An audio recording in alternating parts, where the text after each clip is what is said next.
ரத்திகா, யாழ்ப்பாணம் தொடர்பான செய்திகளை சொல்லுங்க. இப்ப கொழும்புவில் நீங்க இருக்கிறீங்க. யாழ்ப்பாணத்தில் இருக்கக்கூடிய நமது சிறப்பு செய்தியாளர் சண்முகசுந்தரம் பேசும்போது அங்கே வாக்குப்பதிவு என்கிறது சற்று கொஞ்சம் கொஞ்சமாக அதிகரித்து வருவதாக சொன்னார். நீங்க இப்ப தற்போது யாழ்ப்பாணத்தில் இருக்கிறீங்க, அங்க என்ன நிலவரம்? நிச்சயமா பார்க்க போனால் கொழும்பை பொறுத்தளவை வாக்குப்பதிவு என்பது விறுவிறுப்பு கட்டத்தை எட்டுள்ளது என்றே சொல்ல வேண்டும். அதாவது காலை 7 மணியில் ஆரம்பமான வாக்குப்பதிவுகள் தற்போது கொழும்பின் பல பகுதிகளில் உள்ள வாக்குச்சாவடிகளில் வாக்களிப்பு என்பது விறுவிறுப்பு அடைந்துள்ளது.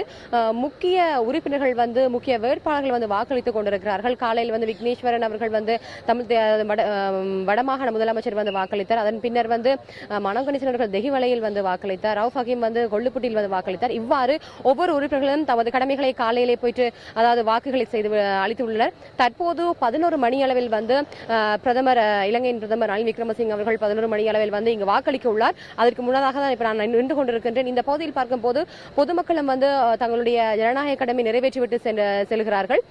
அது மட்டுமில்லாமல் இங்கு பாதுகாப்பு கடமைகளை பார்க்கும் போது பலத்த பாதுகாப்பாக இருக்கிறது. ஆனாலும் வரலாற்றில் முக்கியத்துவம் வாய்ந்ததாக சொல்லப்படும் அதாவது அமைதியான ஒரு தேர்தலாகவே இந்த தேர்தல் பார்க்கப்படுகிறது. முக்கியமாக கூறப்போனால் கடந்த 10 வருடங்களில் நடைபெற்ற தேர்தல்களை போல அல்லாமல் ராணுவ கட்டுப்பாடுகள் இல்லாமல் அவர்களுடைய ஆதிக்கம் இல்லாமல் அமைதியான முறையில் தேர்தல் கண்காணிப்பாளர்கள் மட்டுமே நடத்தக்கூடிய ஒரு தேர்தலாக இது பார்க்கப்படுகின்றது. யார் கார்த்திகேயன்? ரத்திகா, பிரதமர் வேட்பாளருக்காக போட்டியிடும் ரணில் கொழும்பு மாவட்டத்திலிருந்து போட்டியிடுகிறார். அவர் எப்போது வாக்களிப்பதற்கான வாய்ப்புகள் இருக்கிறது? இன்னும் சற்று நேரத்தில் அதாவது 11 மணி அளவில் இங்கு வருவதற்கான வாய்ப்பு உள்ளது. அதாவது கொழும்பு பல்கலைக்கழகத்தில் உள்ள யூனிவர்சிட்டி ஹவுஸ் அந்த பக்கத்தில் தான் நான் தற்போது நின்று கொண்டிருக்கின்றேன். அவருடைய வருகைக்காகத்தான் இங்குள்ள அனைத்து ஊடகங்களும் காத்துக் கொண்டிருக்கிறார்கள். அதாவது அவருடைய வருகையை பதிவு செய்வதற்காக தன்னுடைய 15ஆம் இலக்கத்தில் அவர் போட்டியிடும் அவர் தனது வாக்குகளை இன்று அளிக்க உள்ளார். அதற்கான பாதுகாப்பும் பலப்படுத்தப்பட்டுள்ளது. அதற்கான போக்குவரத்து சரி செய்யப்பட்டுக் கொண்டிருக்கிறது. தற்போது கார்த்திகேயன்.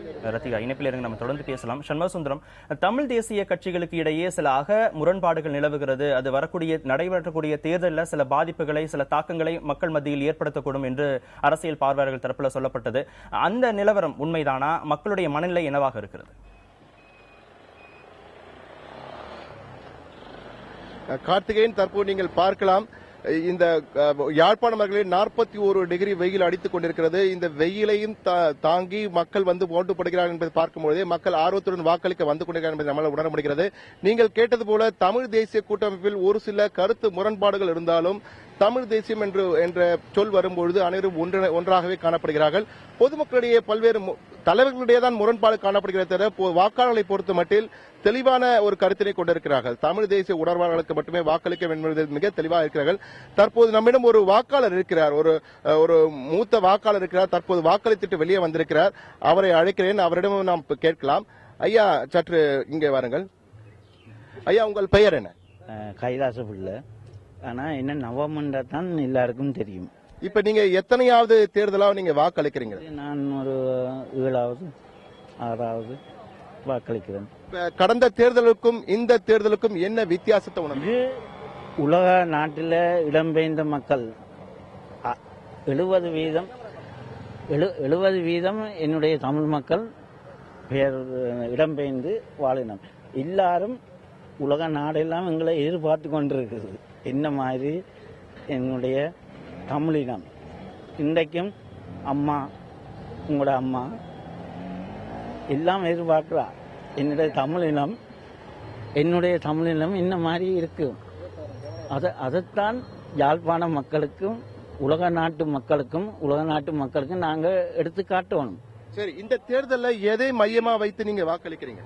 தமிழனுடைய உரிமை, தமிழ் மக்களுடைய உரிமை. அதுக்கு எனக்கு அழகா வருது. இந்த தமிழ் கூட்டணி வர வேணும். அமோக வெற்றியோட எங்களோட தமிழருடைய பிரச்சனையை தீர்க்கலாம். அதே மாதிரி எங்களோட அம்மா இந்தியாவில் நிச்சயமா. கார்த்திகேயன், தற்போது நீங்கள் பார்த்திருக்கலாம், இந்த மூத்த வாக்காளர் மிக தெளிவாக தமிழ் மக்களுக்கு உரிமைகளை பெற்றுத்தரும் கட்சிக்குத்தான் வாக்களிக்க வேண்டும் மிக தெளிவாக வாக்களித்திருப்பதை நம்மிடம் தெரிவித்திருக்கிறார். இது போன்ற உணர்வுதான் ஒட்டுமொத்தமாக யாழ்ப்பாணம் மற்றும் கிளிநொச்சி, முல்லைத்தீவு போன்ற அனைத்து மாவட்டங்களும் நம்மால் உணர முடிகிறது. கார்த்திகேயன், சண்முகசுந்தரம், மற்ற எந்த தேர்தலை போல அல்லாமல் இலங்கை அதிபர் மைத்திரிபால சிறிசேனாவும் அதேபோன்று வடக்கு மாகாண முதலமைச்சர் விக்னேஸ்வரனும் இந்த தேர்தலை பொறுத்த வரைக்கும் நடுநிலையை வகிக்கிறார்கள். இதை மக்கள் எப்படி பார்க்கிறாங்க?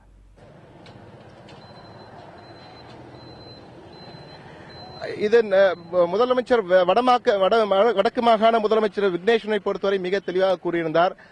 தமிழ் இனத்திற்காக தமிழர்களின் உரிமைகளை மீட்டெடுப்பதற்கான நல்ல வேட்பாளர்களை, நடுநிலையான வேட்பாளர்களை தேர்வு செய்யுங்கள். இந்த தேர்தலை பொறுத்தவரை தான் நடுநிலை வைக்கப் போவதாகவும், தம்மை முதலமைச்சராக அமர்த்திய தமிழ் தேசிய கூட்டமைப்புக்கு ஆதரவாக வெளிப்படையாக ஆதரவு தெரிவிக்க மாட்டேன், நடுநிலை வைக்கப் போகிறேன் என்று தெரிவித்துவிட்டார். தமிழ் மக்களுக்கு அவர் விடுத்த கோரிக்கை என்னவென்றால், தமிழ் உரிமைகளை தமிழ் மொழி, தமிழ் இனத்தின் உரிமைகளை மீட்டெடுக்கக்கூடிய கட்சிக்கு தேர்ந்த உரிய வேட்பாளர் யார் என்பதை நீங்களே முடிவு செய்து கொள்ளுங்கள் என்று தெரிவித்திருக்கிறார். இதை பொறுத்தமட்டில் தமிழ் தேசிய தலைவர்கள், தமிழ் தேசிய கூட்டமைப்பு தலைவர்கள் இரா சம்பந்தனாகட்டும், சுரேஷ் பிரேமச்சந்திரன், மாவை சேனாதி ராஜா ஆகியோர்களும் நாம் பேசிய பொழுது அவர்கள் தெரிவித்த கருத்து ஒன்றுதான். தமிழ் உரிமைகளை மீட்டெடுக்கும் கட்சிக்கு வேட்பாளருக்கு ஆதரவு தெரிவிக்க வேண்டும் கூறியிருக்கிறார். அதை செய்வது நாங்கள் தான், எனவே எங்களுக்கு தான் ஆதரவு தெரிவிக்கணும் என்பதை சொல்லாமல் சொல்லியிருக்கிறார் என்று கூறியிருக்கிறார். ஆனால் பின்னணியில் ஒரு சின்ன புகைச்சல் இருக்கிறது என்றுதான் எடுத்துக்கொள்ள வேண்டும். என்றால் இந்த தேர்தலை பொறுத்தமட்டில் மிக தெளிவாக விக்னேஸ்வரன் வெளிப்படையாக இவருக்குத்தான் இந்த கூட்டமைப்பை ஆதரிக்க என தெரிவிக்கவில்லை என்பதிலிருந்து கூட்டணிக்குள் ஒரு முரண்பாடு இருக்கிறது. ஆனால் ஏற்கனவே நான் கூறியது போல தலைவர்களிடையே முரண்பாடு இருக்கிறது. பொதுமக்கள் மிக தெளிவாக இருக்கிறார்கள். தமிழ் உரிமைக்காக குரல் கொடுக்கும், செயல்படுத்த போகும் கட்சிகளுக்கும் அதனுடைய வேட்பாளருக்கும் மட்டும்தான் வாக்கு என்பது தெளிவாக இருக்கிறார்கள். அந்த வகையில் தான் வாக்களிப்பு, அந்த வகையில் தான் தற்போது மூத்த வாக்காளர் ஒருவர் தெரிவித்த கருத்தும் உங்களால் உணர முடிந்திருக்கும். கார்த்திகே, செய்தியாளர்கள் சண்முக சுந்தரம், ரத்திகா இருவரும் இணைப்பில் இருங்க, நம்ம தொடர்ந்து பேசலாம்.